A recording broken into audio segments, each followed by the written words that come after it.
Hello everybody, I just discovered a brand new flea market a day before it was about to open. So this market is called the Great Junk Hunt, and they've actually never been in my area before, but apparently they travel all over the US. Some of the prices were so good, and I was really shocked to see like the wide array of like decor styles. I wanted to challenge myself to go find some brand new decor for maybe $50 or less and try to get some things that I don't usually pick up, and also just have the experience of checking out a brand new market. So I wanted to take you with me and show you a couple of booths that I really liked, and then I have a haul at the end, so stay tuned for that.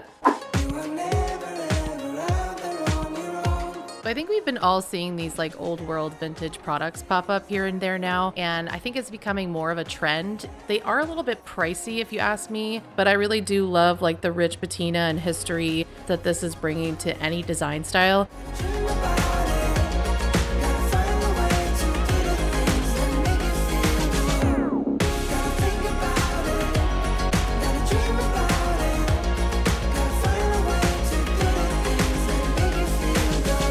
I think this candle stand is the perfect example of an old world vintage piece that could fit into any design style, whether it's farmhouse, mid-century, or Spanish. I think this is such a great timeless piece, and I would totally buy a bunch of these if I could afford it at the moment. By the way, do you see how big these taper candles are? These are so awesome.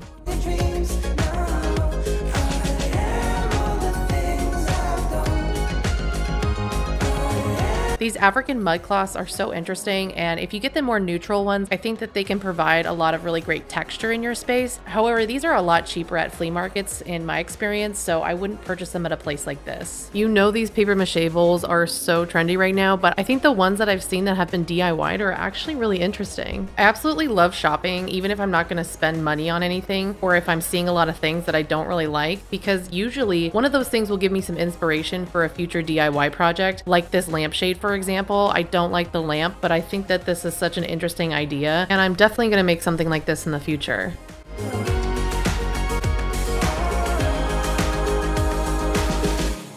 Gotta think about it, gotta dream about it, gotta find a way to do the things. This booth was particularly pricey, and they had one of those textured white paintings that I've seen every DIYer on YouTube make, and they were selling it for over $200, and I just was laughing because you can make your own at home for like $5.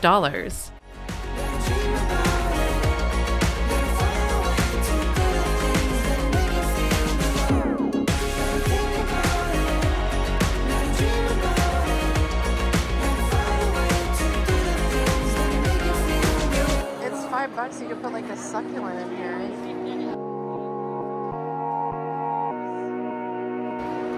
These are really cool decorative bowls.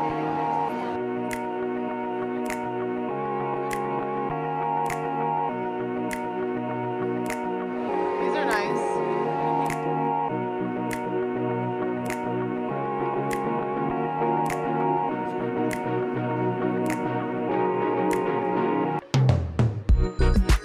I've been keeping my eye out for a stool that I can put near my tub, but I had no idea how much they cost, and I was looking for something just a little bit cheaper.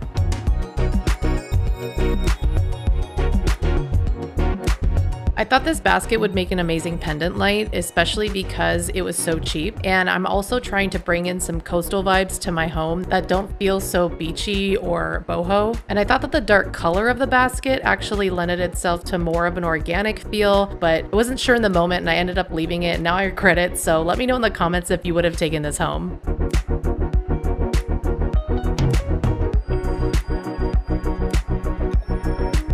Just a hot tip, if you didn't realize earlier in the video, there was a jar like this for $110 at another booth, and it was much larger. So if you ever find something and there's not a full set, especially if you're at a flea market, some other booth actually might have the rest of the set. So just keep that in mind. If you really like something, you should just pick it up and take it home.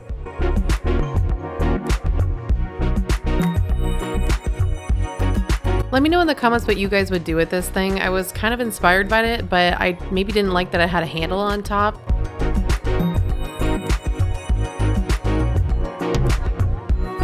I really liked these. I probably would have picked them up if I needed more frames, but I've never seen these before, so I thought these were really cool.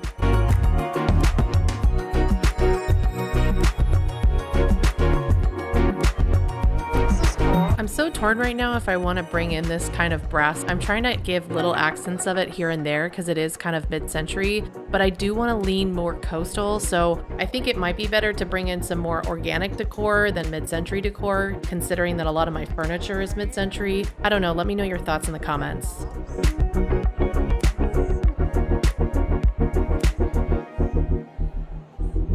You know I love a good wood bowl, and I've actually been really tempted lately to drill into one to make it into a pendant light.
I'm always going to get suckered into colored glass, and these were actually a lot cheaper than they were at the Palm Springs Vintage Market.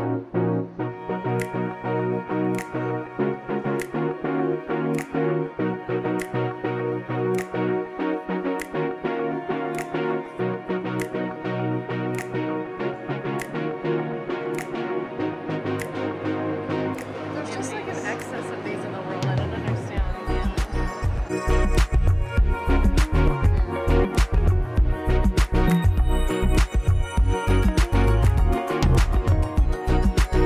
I'm really loving both of these chairs. I thought it would be so interesting if there was a set of them, and I think I would hold out for that.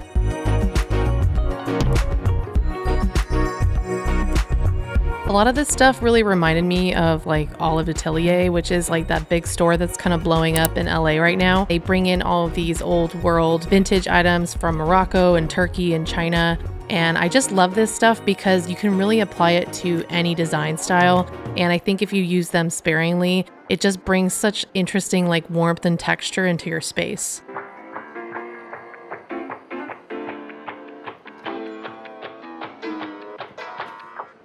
I really like these things, but I have no idea what I would use them for, but they're kind of interesting, right?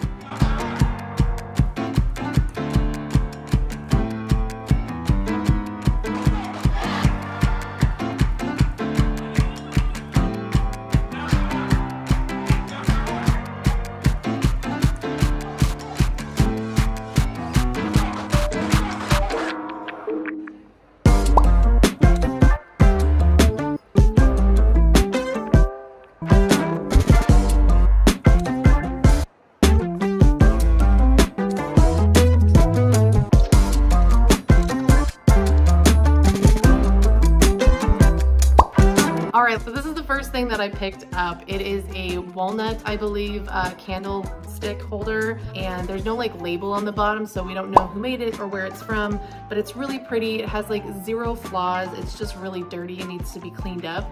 And I was hoping that there would be a second one or I'd find one somewhere, but I haven't yet. It doesn't mean that I won't though. I tend to go to a lot of thrift stores and flea markets, so if I see something else like this, I'm definitely gonna pick it up. I do feel like this candlestick is outside of my usual picks. I usually gravitate toward those like more simple Scandinavian looks, so to get like a piece of turned wood is very different for me, so I am kind of stepping outside of my box there, but this was $4, so I thought that was a really great deal. I did get another candlestick. This is a brass one. I wish that it had a pair as well, but I will keep my eyes peeled. This one was $3 and it's like really heavy, and I do love the simplistic design of it. It does, I think, lean a little bit more mid-century for sure. A lot of the other brass candlesticks were a little bit more elaborate, and I do feel that those aren't so much my style, but it is kind of outside of my wheelhouse to get like a brass candlestick, so I'm trying new things here.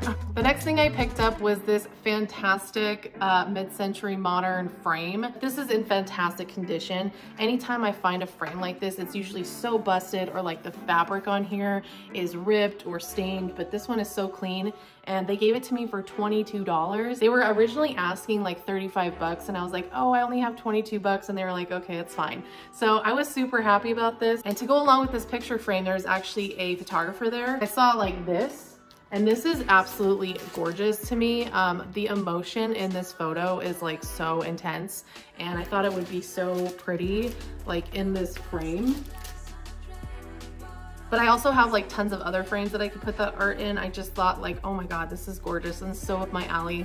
Such a beach person and an ocean person, and I love photography. I used to do photography myself, so this was just a really great find. And this guy was selling his work for $45. So the next thing I picked up that's kind of outside my wheelhouse is one of these like old world vintage cutting boards or like pizza things. Like, I wanted to call it a pizza stone, but it's like made out of wood. It's so pretty. I absolutely love the patina on this wood, and it's just a really, really nice color. I don't think I'd actually use it for kitchen stuff, but I would definitely use it for decor, absolutely. And I've been looking for something that is a little bit different, and I just love the tone of this wood too. So it's really great that I picked this up for only $22, because so many of the other vendors were actually selling these for like 30, 40, 80, 90 bucks. And so this guy had a bunch of them for $22, and they were all special and unique and different. And so I picked this one out of the pack of all of them, and I'm really happy about this. This pick is so good. I'm obsessed with it. I am so shocked that I literally paid $15 for this. I don't know if you can see like the grandeur of this frame, but it needs some work, okay? It like needs to be kind of like pushed together or glued or something. And it definitely needs some glass, but it's got a little rope on the back so that you can hang it. But I absolutely love it. But this is apparently hand carved rosewood. And if it is, that means it's definitely worth something. And this woman was just like wanting to get rid of it because she felt like nobody wanted to buy it. And I was like, how does nobody want to buy this? It's so cool. It's got such like a Spanish vibe to it. It's got a mid-century vibe to it. It has that old world vintage look to it. I just really love this, and this is probably the best thing that I picked up. I know I pick up a lot of frames, okay, but like this frame is like just really special, and I just think it's so cool, especially for how cheap it was. So I cannot wait to put something really special in this frame. So I was really excited when I found this. I am actually like the queen of picking up stuff that people are not selling. So I'm constantly like looking like under the tables and behind things just to see if I've missed something. And I always discover something where the vendor has forgotten to put a tag on it, or they were like, oh darn it, I wasn't meaning to sell that or whatever. And I'm like, oh really? Like, are you sure? Can I like offer you something for it? And it always works out where I can get something really great for super cheap because they like weren't even thinking about it. And this is one of those things. It's a super cute vintage stool, and it's perfect size to put next to my tub. And I absolutely love it because it was $22. Like, this woman wanted like $29 for it, I think, and I got her down to $22. I don't know why everything I decided to be $22, but I love this stool. It's truly vintage. She doesn't have a lot of story about it. She said she got it on an estate sale. I just love like the patina on it. It's so pretty. And this is very much outside of my comfort zone as well. I would usually gravitate towards something that's more mid-century modern shaped or colored or material or whatever it is. And this does feel more truly like vintage, but I think these old world vintage pieces can fit in like any design style. It just depends on like how you set it up. And I just think that this is gonna look great in our bathroom right next to my tub with some Epsom salts on it and things like that. So I'm so ready to be back in our home when the construction is done to get these makeovers going that I keep teasing about. It's probably super annoying. Well, those are my finds. I thought I found some really great gems for some really affordable prices. I think I'm like really scoring here, and I'm super stoked about it. I'm so glad I found out about this place literally a day before they opened, and I'm definitely gonna go back once they come back in town. But in the meantime, I'll always be on the hunt for new thrift shops and flea markets and vintage stores in my area. So stay tuned and subscribe if you like that kind of content. Otherwise, give this video a thumbs up if you enjoyed it, and I will see you guys next week. Bye.